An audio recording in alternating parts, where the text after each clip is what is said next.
Sa lahat ng mga ginawa mo on-cam, saan ka pinaka hindi naging komportable?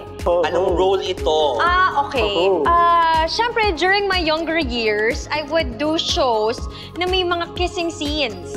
Kissing scene, meron pa ngang isa na may bed scene. Oh my God. Pero yung bed scene, syempre yung nakahiga lang kayo, tapos kunyari, bababa mo yung ganyan, yung Shoulders damit. lang. Oo, kunyari, ganyan.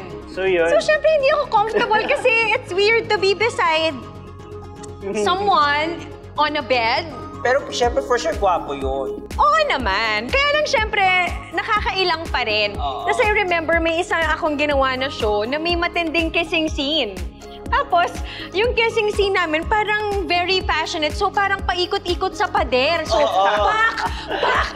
Tapos, juntog ever. So ang tsaka, so ulit na naman kasi hindi ko siya... Ilang beses din eh. Oo, parang naging nakakatawa siya instead of naging passionate. So yun. Ang pinakaano doon, may amoy ba o wala? Wala naman. Wala no, in fairness sa mga naging katrabaho ko, okay naman. Okay naman. Oo. Ikaw talaga pinakita